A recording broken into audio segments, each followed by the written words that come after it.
අද මම කතා කරන්න යන්නේ ජ්‍යෙෂ්ඨ පුරවැසියන් සඳහා අයවැය යෝජනා කරන ලද ස්ථාවර තැන්පතු සඳහා පොලිය වැඩි කිරීමත් සම්බන්ධවයි. අයවැය යෝජනාවට අනුව ජ්‍යෙෂ්ඨ පුරවැසියන්ගේ ජීවන මට්ටම වැඩි කරන්න තමයි මේ ස්ථාවර ගිණුම් සඳහා බැංකුවේ පවතින පොලිය අනුපාතයට අමතරව 3% වැඩිපුර ගෙවන්න තීරණය කරලා තියෙන්නේ. මෙම යෝජනාව 2025 7 වෙනි මාසේ 1 වෙනිදා සිට ලංකාවේ සියලුම බැංකුවල ක්‍රියාත්මක වෙනවා.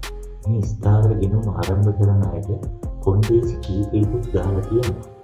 අපි බලමු මේ කොන්දේසි මොනවද කියලා. පළවෙනි කොන්දේසිය තමයි මේ ගිණුම ආරම්භ කරන දිනට වයස අවුරුදු 60 සම්පූර්ණ වෙලා තියෙන්න ඕනේ. මේ යටතේ තැන්පත් කරන්න පුළුවන් උපරිම මුදල වෙන්නේ රුපියල් ලක්ෂ 10ක් පමණයි. ඒ වගේම මේ ස්ථාවර ගිණුමක් ආරම්භ කරන කෙනෙකුගේ මාසික ආදායම 1,50,000ට වඩා අඩු වෙන්න ඕනේ. මේකෙදි මතක් කරන්න විශේෂ කාරණාවක් තියෙනවා.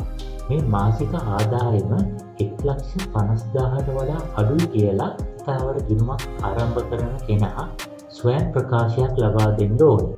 දැනට දැනගන්න ලැබෙන තොරතුරු අනුව මේ ස්ථාවර ගිණුමක් ආරම්භ කරන්න පුළුවන් වෙන්නේ 2025 ජූනි මාසේ 1 වෙනිදා ඉඳන් 2025 දෙසැම්බර් මාසේ 31 වෙනිදා දක්වා කාල සීමාව තුළ පමණයි.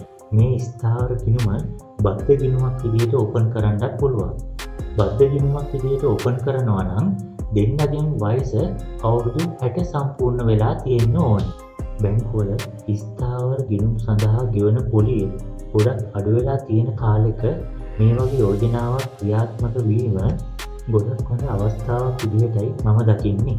ඉතින් මේ වගේ බැංකු සම්බන්ධ කාලීන තොරතුරු දැනගන්න අපේ බෑන්ටෝක් YouTube channel එකත් සමග එකතු වෙලා ඉන්න කියලා මම ආරාධනා කරනවා.